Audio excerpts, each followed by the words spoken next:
Baik, selamat pagi Bapak Ibu Saudara sekalian, Shalom. Beberapa waktu yang lalu saya baru pulang bawa tur ke Israel. Pertama kali saya bawa tur ke Israel itu dengan Pak Agus minta tur.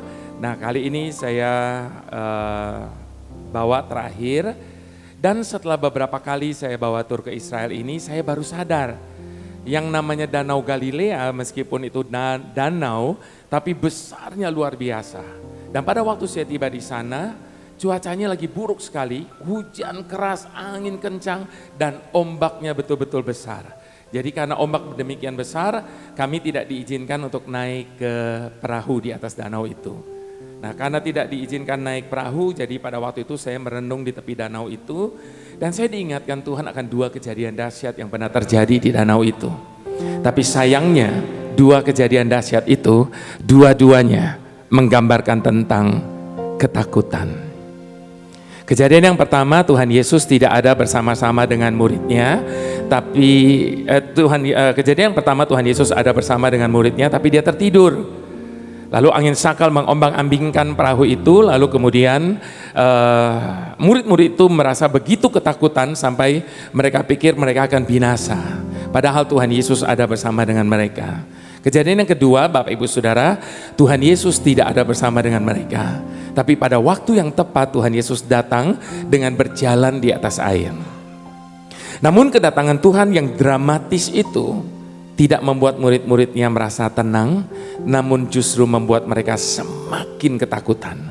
Kita mau baca firman Tuhan, Matius 14 ayat ke-22 sampai yang ke-33. Matius 14 ayat ke-22 sampai ke-33, judul dari perikop ini, Yesus berjalan di atas air. Ayat ke-22, sesudah itu Yesus segera memerintahkan murid-muridnya naik ke perahu dan mendahuluinya ke seberang. Sementara itu ia menyuruh orang banyak pulang. Dan setelah orang banyak itu disuruhnya pulang, Yesus naik ke atas bukit untuk berdoa seorang diri. Ketika hari sudah malam, ia sendirian di situ. Perahu murid-muridnya sudah beberapa mil jauhnya dari pantai dan diombang-ambingkan gelombang karena angin sakal. Kira-kira jam 3 malam datanglah Yesus kepada mereka berjalan di atas air. Ketika murid-muridnya melihat dia berjalan di atas air, mereka terkejut dan berseru, "Itu hantu!" Lalu berteriak-teriak karena takut. Tetapi segera Yesus berkata kepada mereka, "Tenanglah, aku ini, jangan takut." Lalu Petrus berseru dan menjawab dia, "Tuhan, apabila engkau itu, suruhlah aku datang kepadamu berjalan di atas air." Kata Yesus, "Datanglah." Maka Petrus turun dari perahu dan berjalan di atas air mendapatkan Yesus. Tetapi ketika dirasanya tiupan angin, takutlah ia dan mulai tenggelam, lalu berteriak, "Tuhan, tolonglah aku."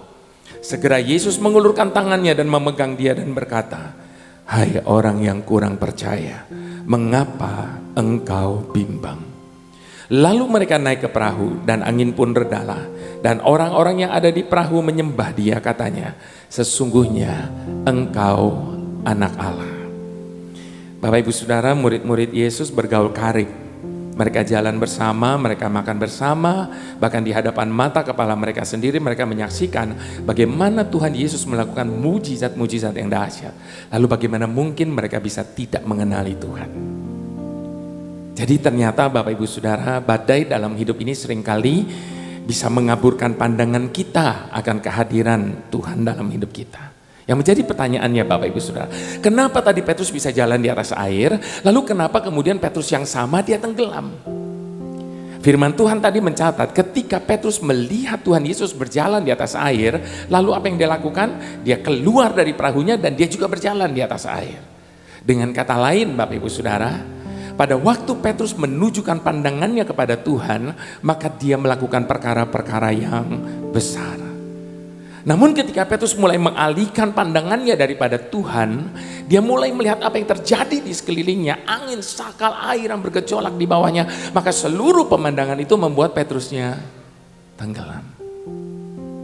Itu sebabnya Bapak Ibu Saudara, kalau hari-hari ini kita hanya melihat apa yang tengah terjadi dengan dunia ini, kalau hari-hari ini kita cuma melihat persoalan dan masalah dalam hidup kita, maka percayalah, kita juga pasti akan tenggelam dalam samudra kehidupan kita ini. Itu sebabnya saat ini saya mau ajak kita ubah cara pandang kita. Jangan terus pandang persoalan dan masalah. Sebab kalau itu yang kita lakukan, maka semakin lama persoalan dan masalah itu akan menjadi semakin besar, lalu menutupi kebesaran Tuhan atas hidup kita. Itu sebabnya saya katakan ubah cara pandang kita. Jangan terus pandang persoalan masalah, tapi pandang kepada Allah kita. Maka kita akan mendapati kita punya Allah yang jauh lebih besar dari segala persoalan yang ada dalam hidup kita. Itu sebabnya Bapak Ibu Saudara, dalam hidup ini sebenarnya bukan masalah. Persoalan sebesar apa yang tengah ada di hadapan kita. Dalam hidup ini sebenarnya bukan masalah. Persoalan seberat apa yang tengah menekan hidup kita saat ini. Namun yang menjadi masalah dalam hidup ini adalah ada di tangan siapa hidup kita ini. Sebab ketika kita meletakkan hidup kita di dalam tangan Tuhan, maka kita dapat berkata apa saja boleh terjadi dalam hidup ini. Namun sungguh hanya dekat Tuhan kita merasa tenang. Hatiku tenang berada dekatmu, Kaulah jawaban hidupku. Hatiku tenang berada dekatmu, Kau yang pelihara hidupku. Sama-sama katakan, hatiku tenang berada dekatmu, Kaulah jawaban hidupku. Hatiku tenang berada dekatmu, Kau yang pelihara hidupku. Pertolonganmu begitu ajaib, Kau telah memikat hatiku. Di saat aku tak sanggup lagi, di situ tanganmu bekerja. Pertolonganmu begitu ajaib, Kau telah memikat hatiku. Kini mataku tertuju padamu, ku rasakan kasih-Mu Tuhan. Yang pernah ditolong oleh Tuhan, mari sama-sama katakan, pertolongan-Mu begitu ajaib, Kau telah memikat hatiku. Di saat aku tak sanggup lagi, di situ tangan-Mu bekerja.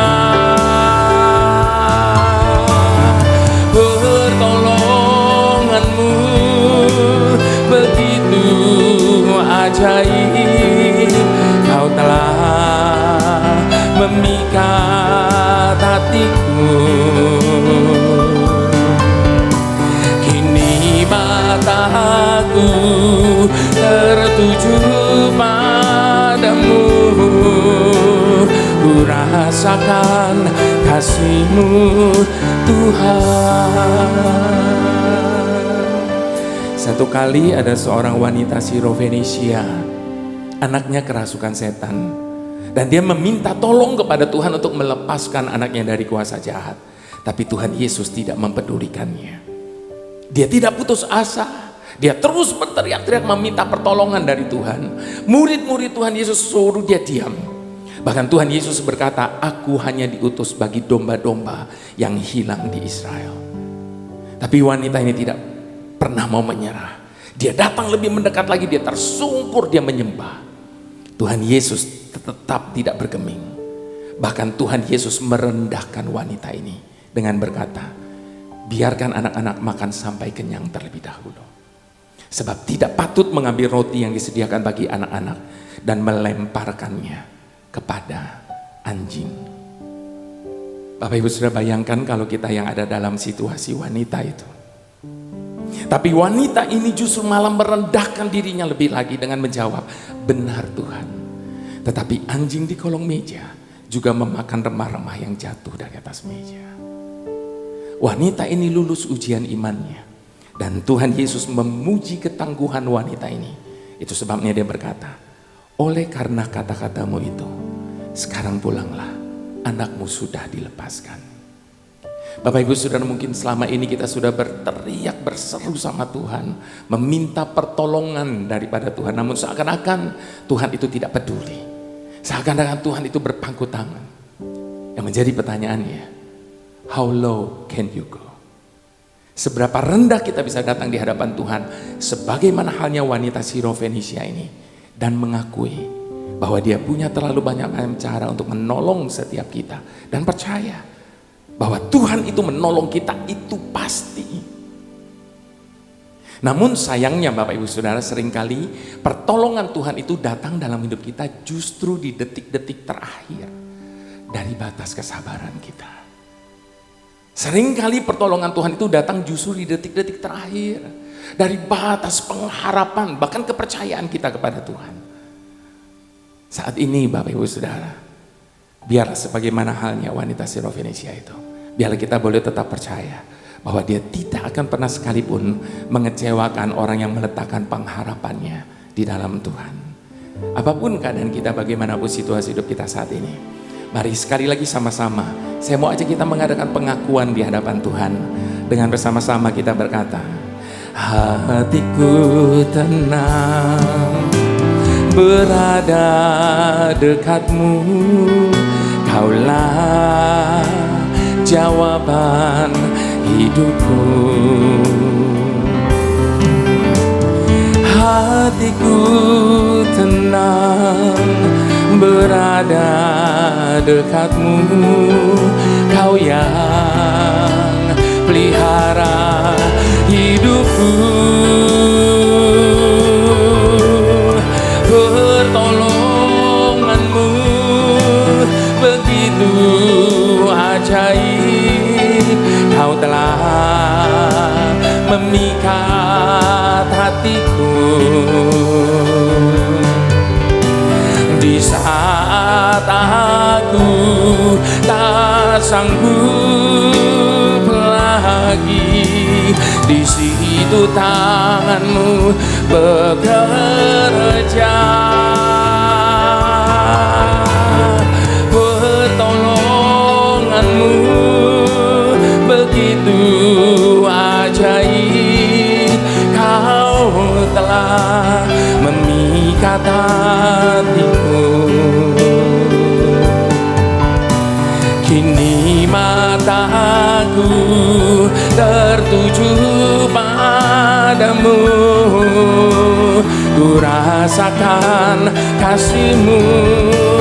Mari dengan bangkit berdiri di hadapan Tuhan, katakan, pertolongan-Mu begitu ajaib, kau telah memikat hatiku. Ini pengakuan kami di hadapan-Mu Tuhan.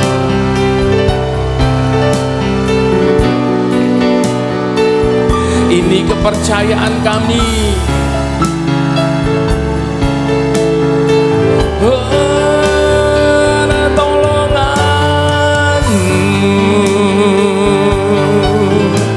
Begitu ajaib, kau telah memikat hatiku.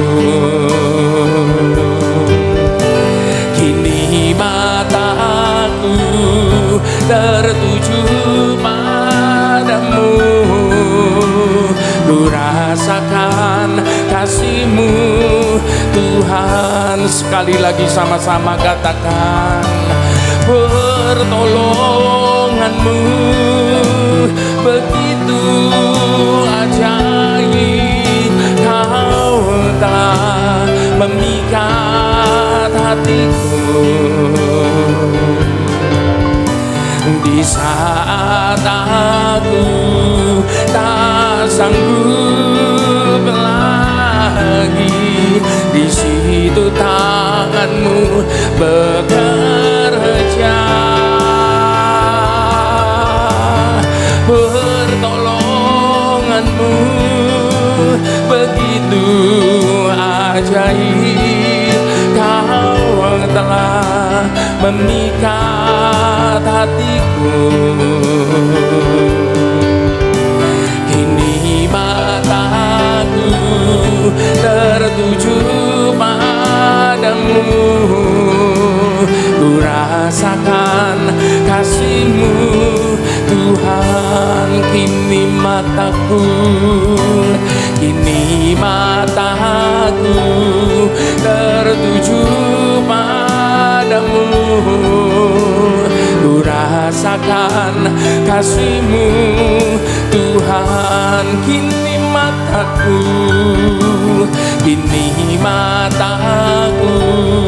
tertuju padamu. Ku rasakan kasih-Mu Tuhan.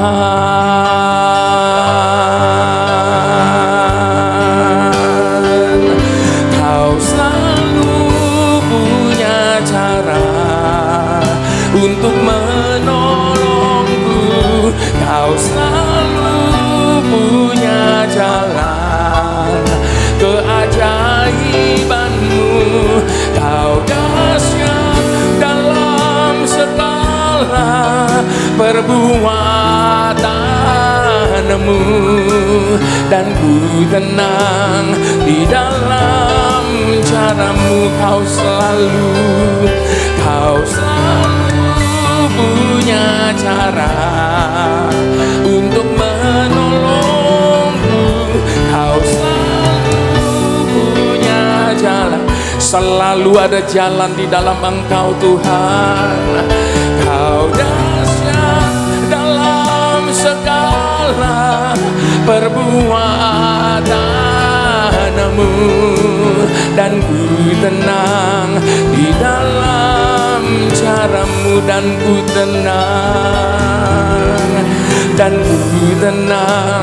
di dalam cara-Mu, dan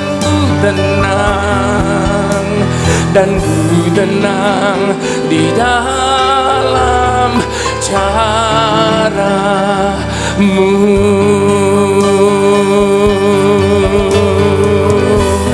Hanya dekat-Mu Tuhan kami tenang. Hanya dekat-Mu Tuhan kami aman. Bersama-Mu selamanya.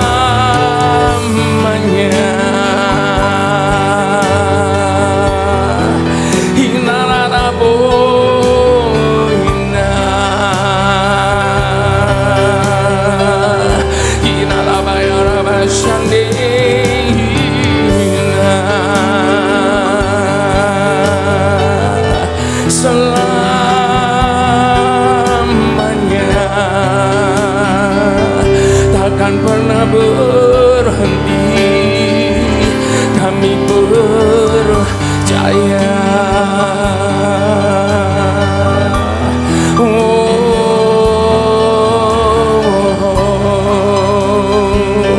Selamanya kami percaya.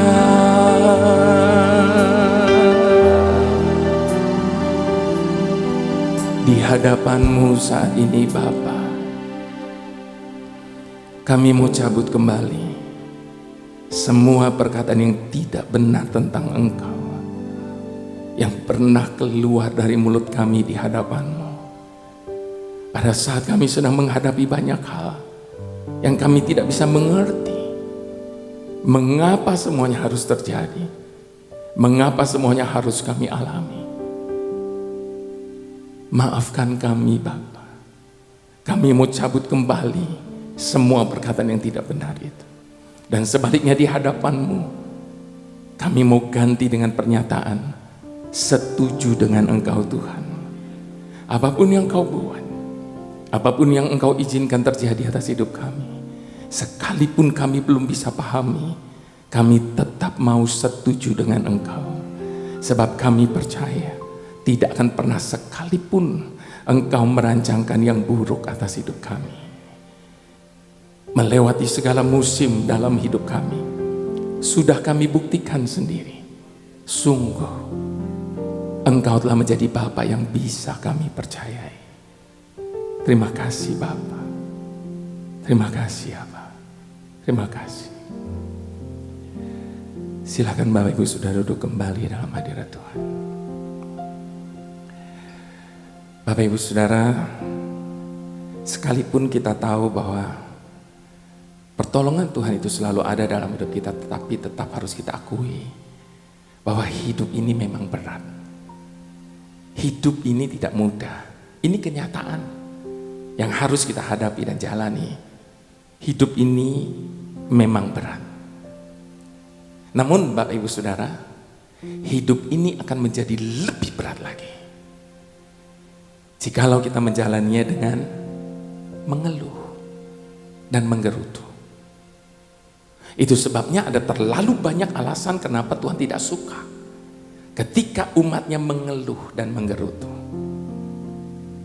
Sebab pada waktu kita mengeluh dan menggerutu Bapak Ibu Saudara, maka tidak akan pernah ada ucapan syukur yang keluar dari mulut kita di hadapan Tuhan. Pada waktu kita mengeluh dan menggerutu, tanda kita tidak percaya bahwa Tuhan sanggup mengubah keadaan apapun yang ada di depan kita menjadi kebaikan bagi setiap kita. Ketika kita mengeluh dan menggerutu, tanda kita sudah kalah dengan keadaan. Seringkali kita berpikir yang namanya dosa itu kalau kita membunuh, kalau kita mencuri, kalau kita berzina dan sebagainya. Namun berapa sering tanpa kita sadari bahwa mengeluh dan menggerutu adalah salah satu kategori dosa yang serius di hadapan Tuhan. Itu sebabnya di dalam kitab Bilangan 14 ayat ke-27, Tuhan menyamakan keluhan dan sungutan itu dengan kejahatan. Jadi mengeluh dan menggerutu itu dosa yang serius di hadapan Tuhan. Bapak Ibu Saudara mau bukti? Saya bisa buktikan. Untuk itu izinkan saya bertanya terlebih dahulu. Ketika bangsa Israel keluar dari tanah Mesir, yang sudah membudaki mereka turun-temurun, apakah itu atas kehendak Allah? Tentunya iya. Allah sampai mendatangkan 10 tulah hanya untuk mengeluarkan bangsa ini dari Mesir. Dan ketika Allah mengeluarkan bangsa ini dari Mesir, apa yang Allah janjikan bagi mereka? Tanah perjanjian. Mohon izin tanya Bapak Ibu Saudara, apakah pada waktu itu bangsa Israel bisa masuk tanah perjanjian? Tidak. Kecuali Joshua dan Kaleb. Kenapa bangsa Israel tidak bisa masuk tanah perjanjian? Bukankah itu janji Allah bagi mereka? Karena keluhan, karena kerutuan Bapak Ibu Saudara.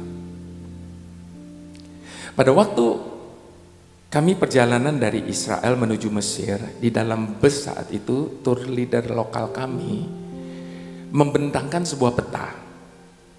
Lalu dia menunjukkan kepada kami, ini Mesir dan ini tanah perjanjian. Harusnya jaraknya tidak terlalu jauh, sebegitu jauh. Tapi mengapa bangsa Israel harus putar 40 tahun di padang gurun? Karena keluhan dan kerutuan. Bayangkan Bapak Ibu Saudara, baru saja mengalami mujizat yang begitu dahsyat. Ketika mereka dikejar tentara Firaun, di depan mereka tidak ada jalan. Namun bagi Allah tidak ada kata tidak ada jalan. Sekalipun tidak ada jalan, dia tetap sanggup untuk membuka jalan bagi umatnya. Laut Teberau yang begitu lebar dan dalam dibelah menjadi dua. Bangsa Israel berjalan di tengah-tengah lautan dengan dinding kiri dan kanannya lautan. Mereka menyanyikan nyanyian syukur dan kemenangan mereka. Namun tidak butuh waktu yang lama. Cuma dibutuhkan waktu 3 hari. Mereka ubah nyanyian syukur dan kemenangan mereka dengan sungut-sungut lagi.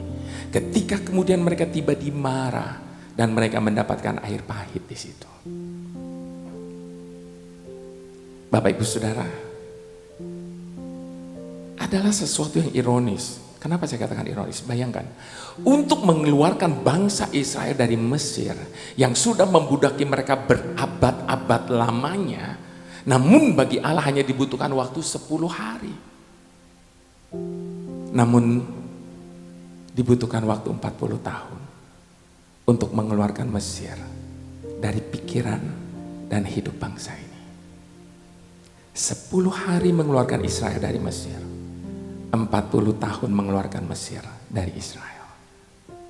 Mereka selalu mengingat-ingat akan Mesir. Mereka selalu membanding-bandingkan dengan Mesir. Bahkan mereka mau mengangkat pemimpin untuk membawa mereka kembali ke Mesir. Ada banyak orang seringkali mengeluh sama Tuhan. Tuhan, kenapa sih? Kok proses ini gak selesai-selesai? Bapak Ibu Saudara tidak usah tanya gitu sama Tuhan. Kenapa? Sebab yang sering kali mempercepat dan memperlambat proses yang terjadi dalam hidup kita itu bukan Tuhan. Makanya gak usah tanya sama Tuhan. Sebab yang sering kali mempercepat dan memperlambat proses yang terjadi dalam hidup kita itu adalah diri kita sendiri. Tuhan, saya nggak ngerti kenapa Tuhan buat ini dalam hidup saya. Tapi sekalipun saya nggak ngerti, saya tetap mau setuju. Sebab saya percaya Tuhan tidak pernah merancangkan yang jahat atas hidup saya. Maka proses itu jadi cepat selesai. Namun sebaliknya Bapak Ibu, kalau kita banyak protes, banyak mengeluh, menggerutu terus sama Tuhan, maka percayalah, proses itu akan jadi semakin panjang.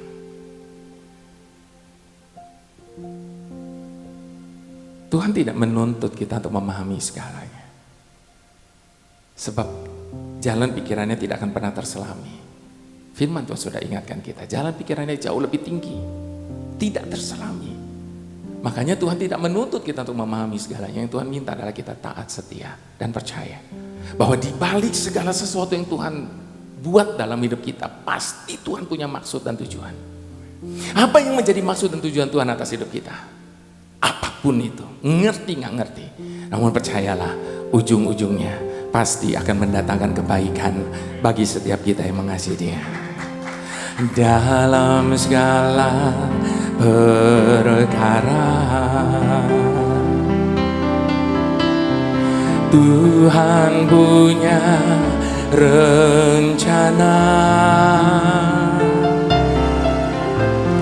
yang lebih besar dari semua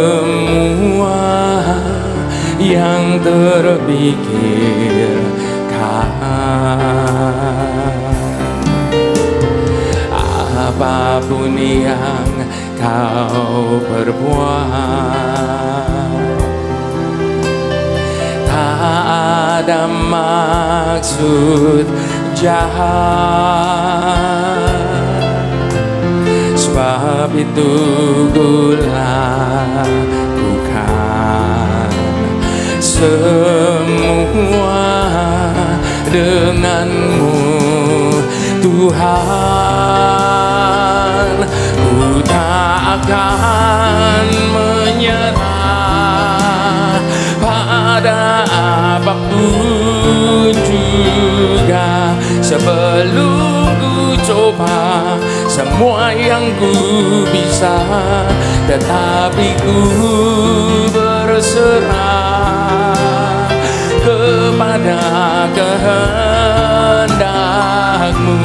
Hatiku percaya Tuhan punya rencana.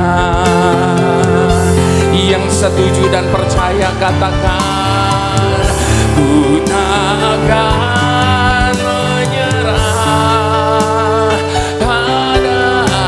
apapun juga, sebelum ku coba semua yang ku bisa, tetapi ku berserah kepada kehendak-Mu. Hatiku percaya Tuhan punya rencana. Satu kali saya berkesempatan mengunjungi senior saya, seorang wanita yang sudah berusia senja, dia belum menikah. Namun akhirnya dia bertemu dengan seorang laki-laki yang usianya di atas dia dan mereka menikah. Namun karena mereka menikah di usia senja, Bapak Ibu Saudara, mereka tidak dikaruniai satu orang anak pun. Mereka tinggal di sebuah rumah yang kecil dan sederhana. Namun lebih dari 4 tahun terakhir ini, suaminya menderita sakit yang begitu berat, sehingga dia tidak bisa turun dari tempat tidur. Semua aktivitas dikerjakan di tempat tidur. Bahkan lebih dari 4 tahun terakhir ini, mereka berdua tidak mempunyai income sama sekali. 4 tahun. Lebih dari 4 tahun terakhir ini dia tidak bisa meninggalkan rumahnya sekejap pun, karena dia harus merawat suaminya. Jangankan suster, asisten rumah tangga pun mereka tidak punya. Sampai suatu hari dia memohon izin kepada suaminya untuk mengakhiri hidupnya terlebih dahulu. Sebab dia berkata, saya sudah tidak kuat lagi. Bapak Ibu Saudara, bukankah setiap kali diperhadapkan dengan masalah yang besar, tekanan yang berat dalam hidup ini, seringkali kita berkata, saya sudah tidak kuat lagi. Sepertinya kitalah yang paling tahu batas kekuatan kita. Padahal saat ini dengar baik Bapak Ibu Saudara, yang paling tahu batas kekuatan kita itu adalah Tuhan. Dan Dia berjanji, Dia tidak akan pernah mengizinkan sesuatu terjadi dalam hidup kita yang akan melampaui kekuatan kita untuk menanggungnya. Itu sebabnya jangan pernah berkata saya sudah tidak kuat lagi. Sebab kalau betul-betul kita sudah tidak kuat lagi, tidak mungkin Tuhan masih izinkan itu terjadi. Sebab itu janjinya tidak akan pernah melampaui kekuatan. Namun sebaliknya Bapak Ibu Saudara, kalau hal itu masih terjadi dan kita alami sampai hari ini, itu karena Dia memandang kita masih cakap, kita masih kuat. Dan sementara itu Dia akan tambahkan lagi kekuatannya bagi kita. Engkau mungkin protes dan berkata, tapi kenapa kok saya berat begini? Kenapa dia tidak seberat apa yang saya alami? Jawabannya sederhana Bapak Ibu Saudara. Sebab di mata Tuhan, engkau jauh lebih kuat daripada Dia. Sebab batas kekuatan setiap orang itu berbeda-beda. Dan jangan pernah membanding-bandingkannya. Sebab hanya Tuhan yang paling tahu batas kekuatan setiap umatnya.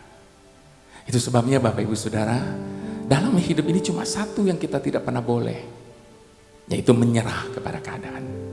Tetapi satu yang kita harus, menyerah kepada kehendak Tuhan. Sebab Dia tahu jauh lebih baik daripada kita. Izinkan sekali lagi Bapak Ibu Saudara, saya jemput kita bangkit berdiri di hadapan Tuhan.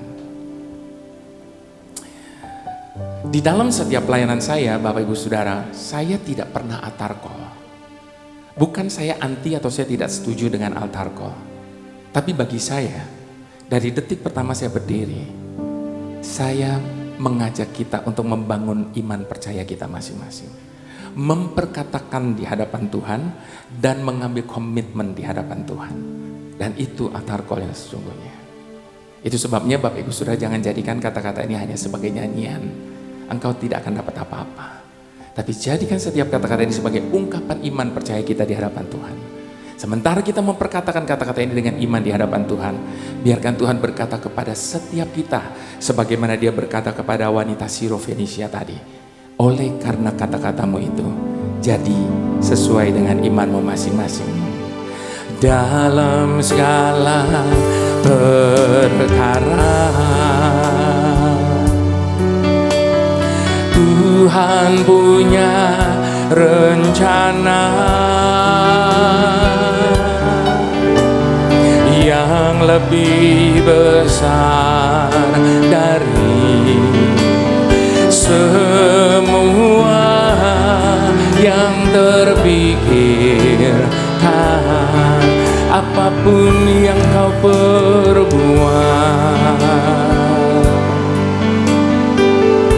Kami percaya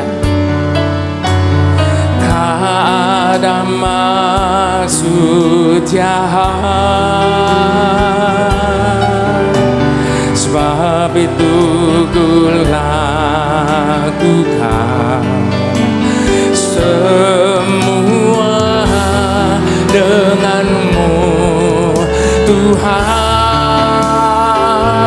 Ku takkan menyerah pada apapun juga, sebelum ku coba semua yang ku bisa, tetapi ku berserah kepada kehendak-Mu. Hatiku percaya Tuhan punya rencana, ku takkan menyerah. Ini komitmen kami di hadapan-Mu saat ini Tuhan.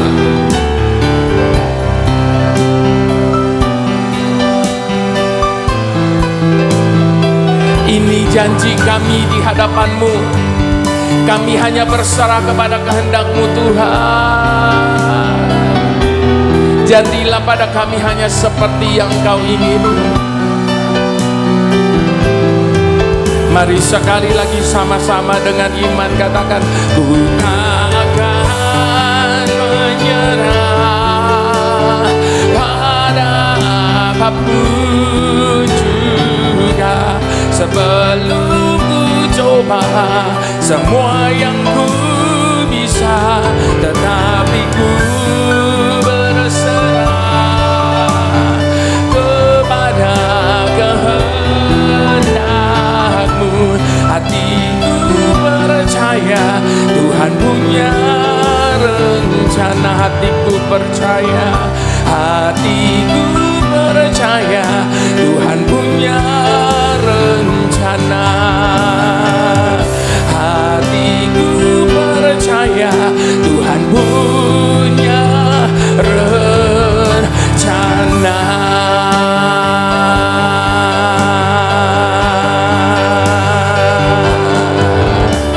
Allah mengerti, Allah peduli segala persoalan yang kita hadapi. Takkan pernah dibiarkannya ku bergumul sendiri, sebab Allah mengerti.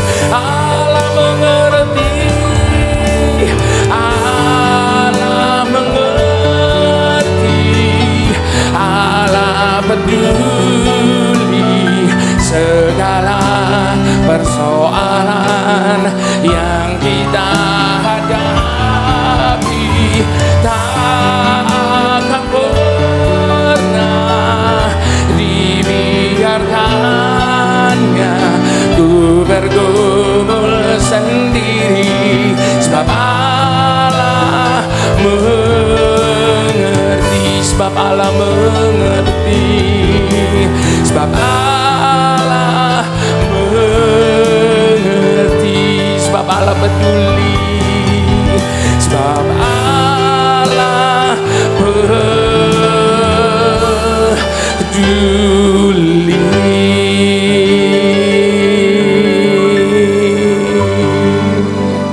Ini kepercayaan kami di hadapan-Mu Tuhan, bahwa di dalam perjalanan hidup kami ini tidak akan pernah ada satupun yang mengerti kami, tidak akan pernah ada satupun yang peduli dengan kami, sebagaimana Engkau Allah mengerti setiap kami, sebagaimana Engkau Allah mempedulikan setiap kami. Dan itu sudah lebih daripada cukup bagi kami untuk kami menjalani kehidupan yang masih Engkau anugerahi bagi kami ini. Sebab kami percaya yang menyertai kami jauh lebih besar dari apapun yang ada di hadapan kami. Mari semua yang setuju dan percaya sama-sama kita katakan amin. Puji Tuhan, silakan Bapak Ibu Saudara kembali. Jadi sepakat ya Bapak Ibu Saudara, berhenti mengeluh dan menggerutu. Bapak Ibu Saudara, pada kesempatan ini saya mau mengucapkan terima kasih kepada Bapak Ibu Saudara sekalian. Kenapa? Karena tahun ini saya sedang memperingati 25 years anniversary dari rekaman saya. Jadi sudah 25 tahun. Puji Tuhan Bapak Ibu Saudara. Itu sebabnya saya mau mengucapkan terima kasih atas support, dukungan dari Bapak Ibu Saudara di dalam pelayanan saya maupun di dalam rekaman-rekaman saya sejak dari zaman kaset sampai sekarang kaset sudah tidak ada lagi. Lalu jadi zamannya CD dan sebentar lagi CD pun tidak ada lagi. Kenapa? Itu sebabnya Bapak Ibu Saudara, CD-CD saya sekarang sudah tidak bisa didapatkan dimanapun. Kenapa? Karena sudah tidak diedarkan lagi. Loh, kenapa tidak diedarkan lagi? Karena toko-toko buku rohani sekarang banyak yang tutup. Jadi distributor rohaninya juga tutup. Pabrik-pabrik CD pun sekarang sudah pada tutup. Nah Bapak Ibu Saudara, karena memang sudah tidak diedarkan lagi, jadi banyak jemaat Tuhan minta saya untuk mengeluarkan koleksi CD saya dari album pertama sampai album yang terakhir dalam bentuk flash disk atau USB. Sebab sekarang banyak mobil baru, laptop baru sudah tidak ada CD playernya lagi. Teknologi ini membuat jadi orang bisa memiliki lagi CD saya dari yang pertama. Saya pertama kali rekaman itu akhir tahun 97, album pertama saya ini Allah Peduli. Jadi Allah Peduli ini sudah 25 tahun Bapak Ibu Saudara. Jadi tahun berikutnya Bapa yang kekal seperti Bapa sayang anaknya, semua baik, arti kehadiranmu, ku takkan menyerah seperti yang kau ingini, besar anugerahmu, dan seterusnya sampai album yang terakhir saya, Aku Percaya Ada Mujizat. Nah Bapak Ibu Saudara, karena sudah tidak diedarkan lagi, jadi mohon maaf. Sekali lagi terpaksa setiap kali saya pelayanan harus saya sendiri yang bawa itu koleksi CD dan USB. Barangkali saja ada di antara Bapak Ibu Saudara yang senang untuk mengoleksi album-album saya atau ada yang perlu. Saya ada bawa hari ini cuma 5 set USB dan saya berdoa lewat setiap narasi dan pujian yang ada di dalamnya Tuhan bisa berbicara lebih banyak lagi di saat-saat teduh Bapak Ibu Saudara sekalian. Nanti kalau Bapak Ibu Saudara lagi putar CD saya atau USB saya lalu ingat sama saya, jangan lupa terus doakan saya. Tuhan memberkati Bapak Ibu sekalian. Shalom.